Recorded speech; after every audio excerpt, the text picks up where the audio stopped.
Under a large tree in the country, Alice was sitting looking at a very dull book her history teacher had given her to read, and thinking, what good is a book without pictures? She could only turn the pages over and over again, hoping to be surprised by a painting of a queen, or a tea party, or a croquet game, or anything of value. But there was not so much as a colored map. She closed the book with a feeling of disappointment, not being particularly happy. When quite suddenly, a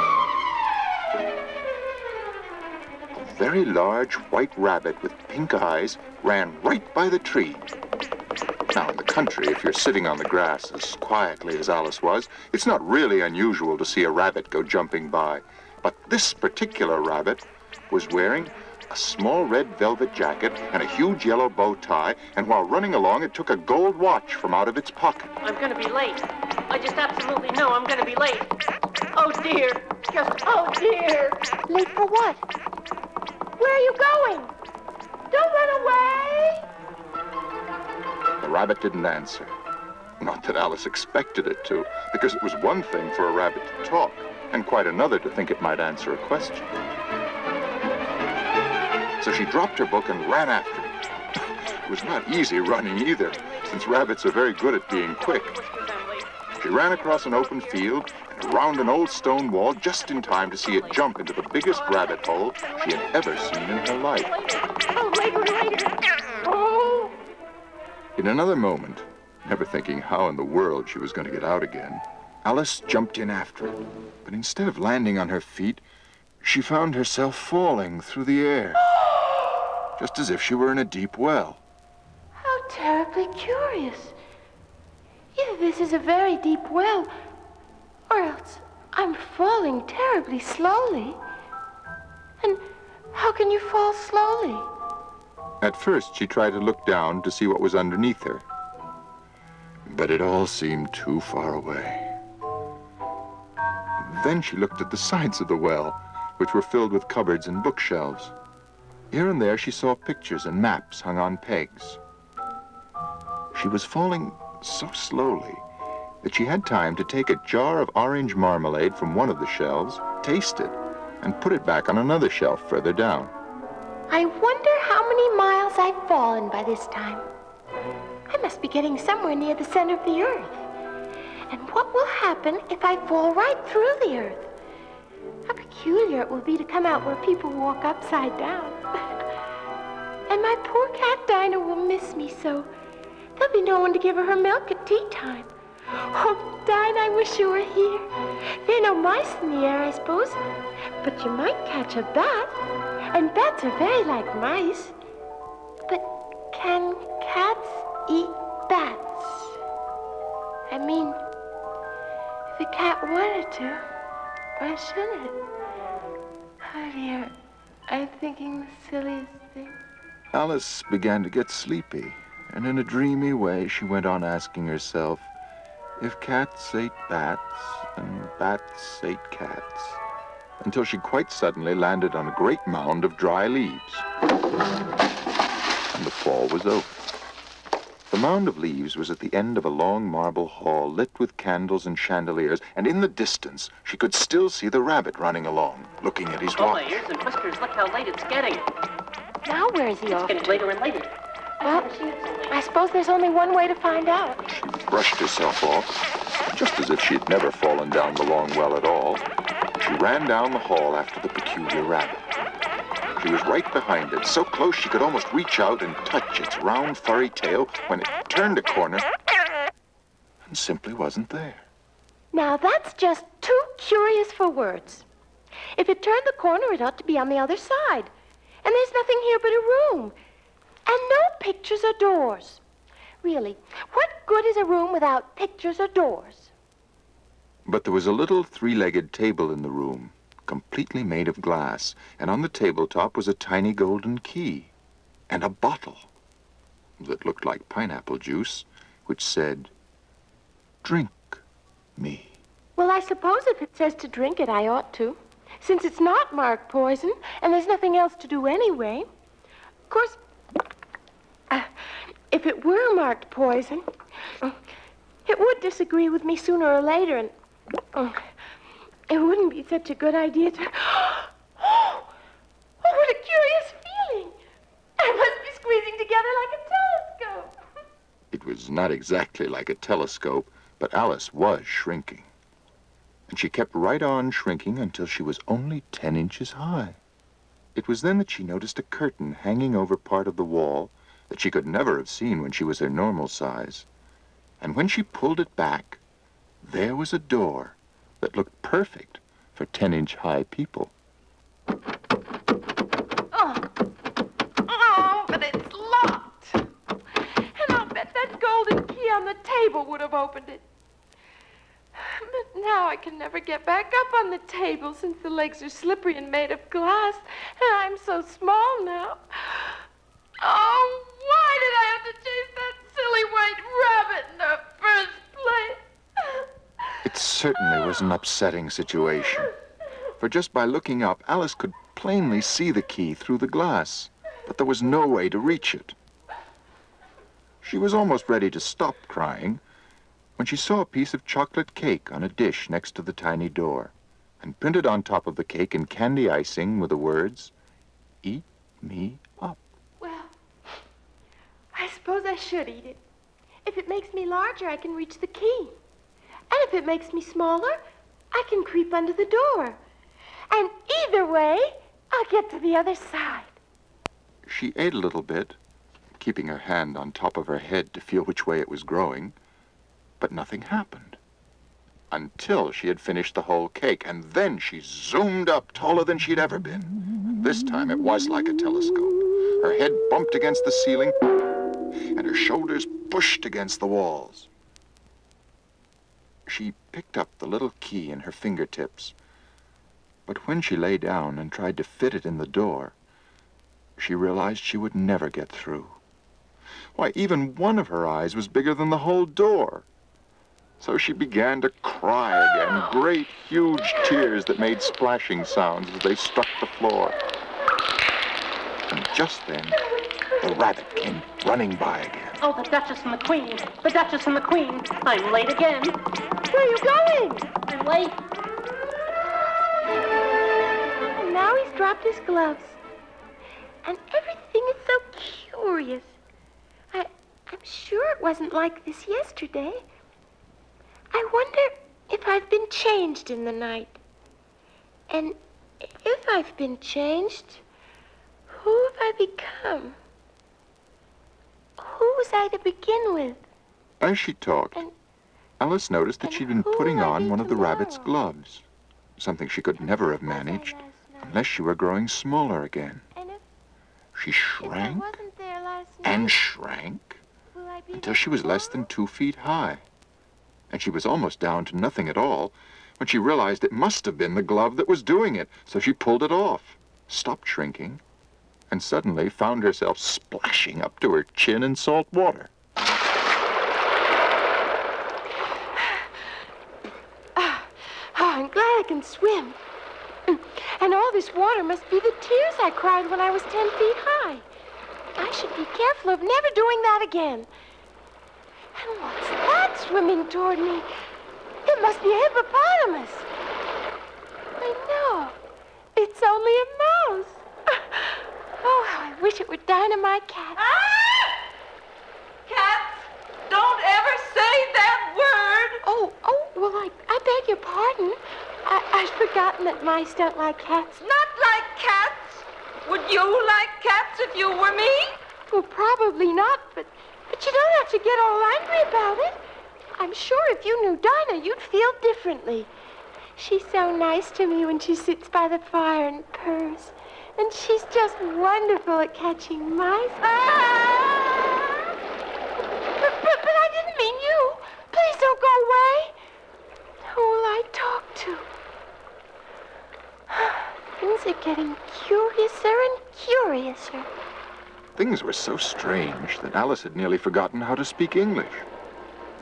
So she swam for the shore, which had somehow got itself located on the other side of the little door.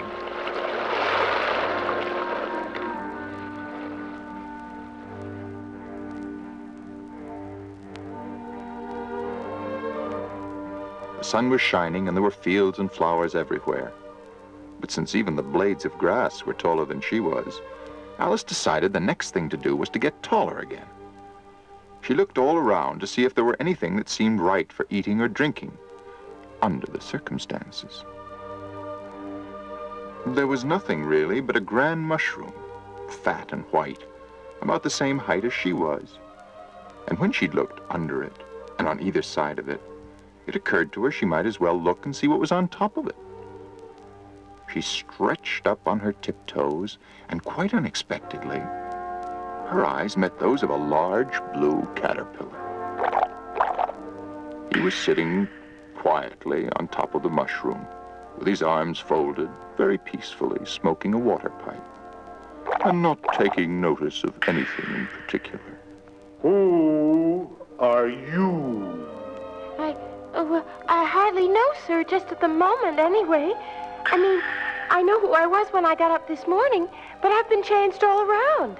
Nothing wrong with being changed all around. I'm being changed around all the time. First a cocoon, then a butterfly. Well, that's all very well for caterpillars, but not for me.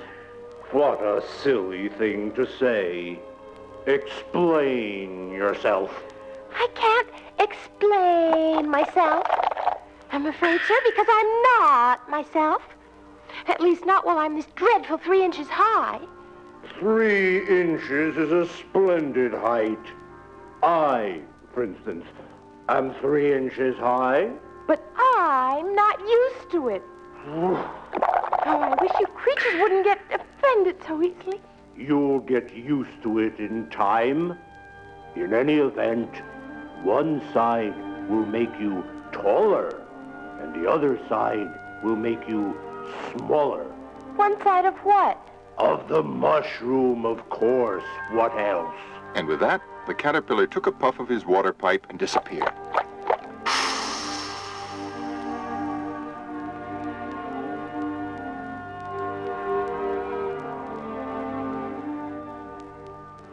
Alice looked at the mushroom, and since it was perfectly round, she had no idea what 2 sides meant.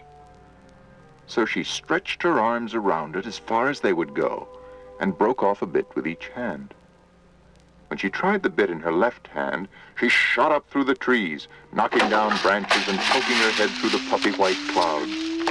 She would have knocked right against the blue sky if she didn't think quickly and take a nibble from the bit in her right hand.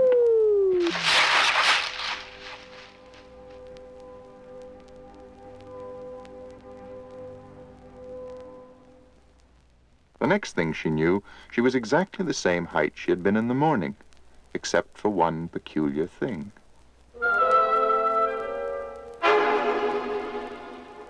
There was a cat sitting on the bough of a sycamore a few yards away. A peculiar cat.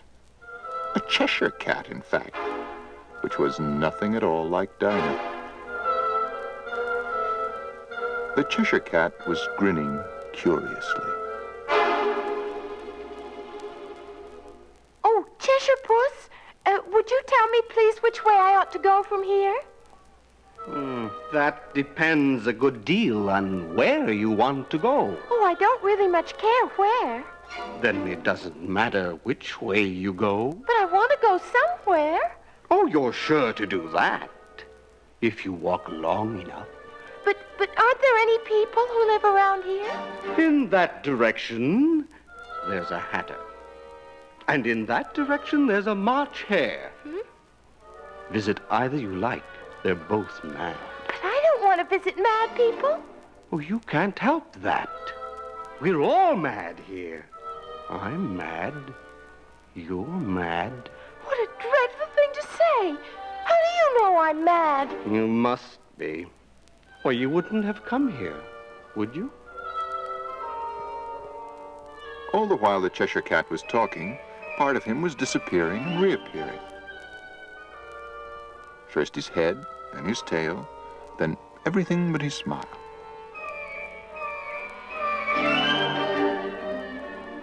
And it's very difficult to keep talking to you when part of you is missing the whole time. You know, I've seen cats without smiles before, but I've never seen a smile without a cat. That's hardly surprising. The Cheshire Cat disappeared altogether. And Alice had no choice but to keep right on walking until she came to the house of the March Hare. She thought it must be right, because the chimneys were shaped like ears, and the roof was thatched with fur. It was so large a house that she didn't go nearer until she'd carefully nibbled some of the left-hand bit of mushroom and grown about 2 more feet. There was a table set out under a tree in front of the house, and the March Hare and the Hatter were having tea at it. Have another cup, Hatter. Thank you. A dormouse, which is really a sort of squirrel, was sitting between them, and the other two were resting elbows on its head, talking around its nose. Thank you, yes, or thank you, no. Whichever you like. Very uncomfortable for the poor dormouse. Only since it's asleep, perhaps it doesn't mind. Hello? May I join you? No room, no room. Why, there's plenty of room. Just because all 3 of you are crowded down at one end of this big table. Your hair is too long. Have some wine, then. I'm too little to drink wine. And besides, I don't see any. There isn't any. Then it wasn't very polite of you to offer it or to make personal remarks. It wasn't very polite of you to come without being invited. I didn't know it was your table. It's laid out for more than 3. As long as you're here, why is a raven like a writing desk? Oh, good. Riddles. I'm good at guessing answers. You mean you think you can find out the answer to it? I think so. Then you should say what you mean. I do. At least I mean what I say. It's the same thing. Not the same thing a bit. You might as well say, I like what I get is the same thing as I get what I like. You might just as well say, all mice are creatures is the same thing as all creatures are mice. Through all of this conversation, the dormouse seemed to be asleep. But it spoke just the same. You might just as well say that I breathe when I sleep is the same thing as I sleep when I breathe. It is the same with you. Anyway, have you guessed the riddle yet? No, you have me all confused. I give up. What's the answer? I haven't got the slightest idea. Neither do I. I think you two could do something better with the time than waste it asking riddles with no answers. If you knew time as well as I do, you wouldn't talk about wasting it. He's a very fine gentleman and should be referred to as him. You've probably never even spoken to time. Well, perhaps not, but I keep time with my foot when I play the piano. Ha! That explains it. He won't stand for being kept under someone's foot. How would you like it? That's the trouble here. It was just last March, before the hare went mad, that I was singing my favorite song at a concert given by the Queen of Hearts. Twinkle, twinkle, little bat, how I wonder what you're at. Up above the world you fly, like a tea tray in the sky. He'd hardly finished the last verse when the Queen jumped up and said, "He's murdering the time! Off with his head!" Ever since that, time won't do a thing I ask him. It's always 6 o'clock now. Is that why it's always tea time here? Yes. And we've no time to wash dishes between whiles. All we can do is wake up the dormouse and have him tell us a story. Wake up the dormouse. Tell us a story. Once upon a time, there were 3 sisters, and they lived at the bottom of a well. What did they live on? You see, I'm always interested in questions of eating and drinking. They lived on molasses, Oh, they couldn't have done that, you know. They'd have been ill. so they were very ill. But why did they live at the bottom of the well? Have some more tea. I've had nothing at all yet, so I can't have more. You mean you can't have less? It's very easy to take more than nothing. No one asked your opinion. Ah? Who's making personal remarks now? Dear. And I still don't know what they were doing at the bottom of the well. Learning to draw. Draw what? Things beginning with an M, such as mouse traps and the moon. But why beginning with an M? Why not? Well, really, now that you ask? Then you shouldn't talk. Well, The party was becoming so impolite that Alice just got up in a great huff and walked off. The Dormouse fell asleep again instantly, and neither the March Hare nor the Mad Hatter took any notice of her going, Have another cup, Hatter. even though she looked back once or twice, Thank you. hoping they would call after her. The last time she saw them, they were trying to put the Dormouse into the teapot. You'll never catch me going there again. It's the silliest party I was ever at in all my life. Just as she said this, she noticed that one of the trees had a door leading right into it. And having no place more interesting to go, she opened it and went in. Strangely enough, there was a croquet ground on the other side, in a beautiful garden among bright flower beds and sprinkling fountains. A large rose tree stood near the entrance of the garden, and there were 3 playing cards, with heads and arms and legs, painting the white roses red. Things just keep on getting curiouser. Why, one of them is the 4 of clubs, and the other is the 5 of hearts, and the third is the 6 of spades. Pardon me, why are you painting those roses? Well, the fact is, miss, this here ought to have been a red rose tree, and we planted a white one by mistake. And if the Queen found out about it, she'd have all our heads cut off. So you see, we're doing our best. Hey, 5, 6, it's the Queen! It's the Queen! The Queen! The Queen! The 3 gardeners threw themselves flat up on the ground, spilling their red paint all over the grass. And Alice turned around quickly to see the coming parade. They were all playing cards, exactly like the gardeners, with their hands and feet at the corners. There were 10 soldiers, all clubs, and 10 courtiers, all diamonds, walking 2 by 2. After that came the 10 royal children, all hearts, and the spades, strolling casually, carrying musical instruments. Next came the guests, most of them kings and queens. And among them, Alice recognized the White Rabbit. It was talking in a hurried, nervous way, smiling at everything that was said, and went by without even noticing her. Then followed the Jack of Hearts, carrying the king's crown on a crimson velvet cushion. And last of all came the King and Queen of Hearts. But they're only just a pack of cards. I wonder why people are afraid of them. Oh, dear. The Queen is coming in my direction. And who are you, child? My name is Alice, Your Majesty. And who are these 3 creatures lying down? And what have they been doing to that rose tree? May it please your majesty, we were only I see perfectly well what you are trying to do. Off with their heads. Oh! The procession moved on over the croquet ground as 3 of the soldiers came back to cut off the gardeners' heads. But Alice had stacked them neatly, one on top of the other, and sat down on them, as if she were on a picnic blanket.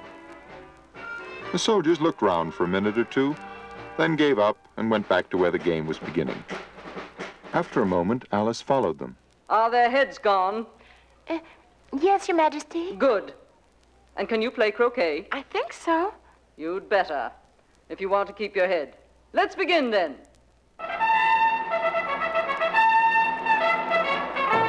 At the Queen's command, people began running around in all directions, tumbling over one another.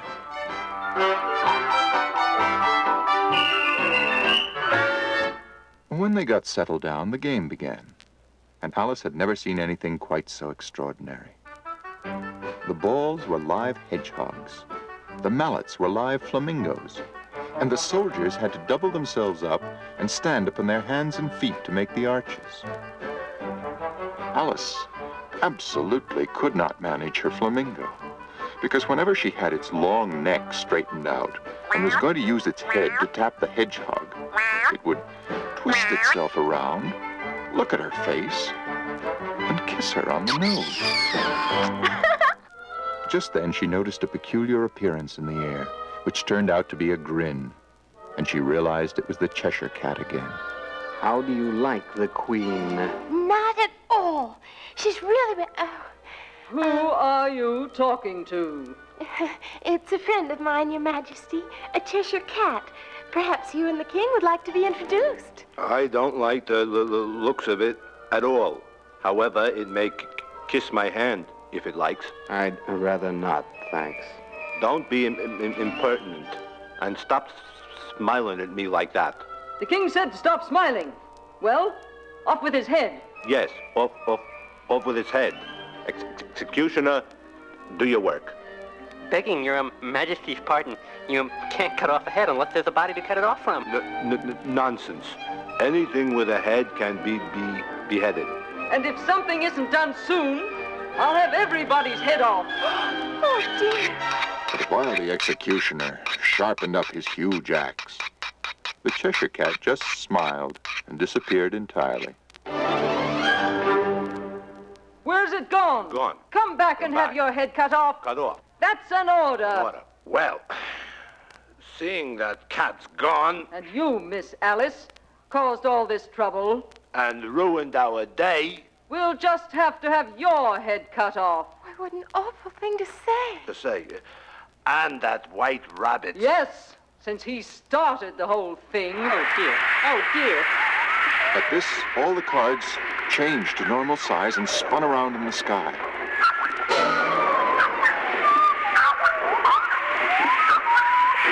Alice and the rabbit ran for their lives, never looking behind them. They ran over the croquet garden, through the door in the tree, past the Mad Hatter's tea party, where the dormouse was climbing wet out of the teapot. Past the caterpillar smoking his pipe on the mushroom, past the mouse swimming in Alice's tears, past the glass table with the little golden key on it, down the corridor with candles and chandeliers, and straight up the well, where they were carried along by a warm wind from underneath.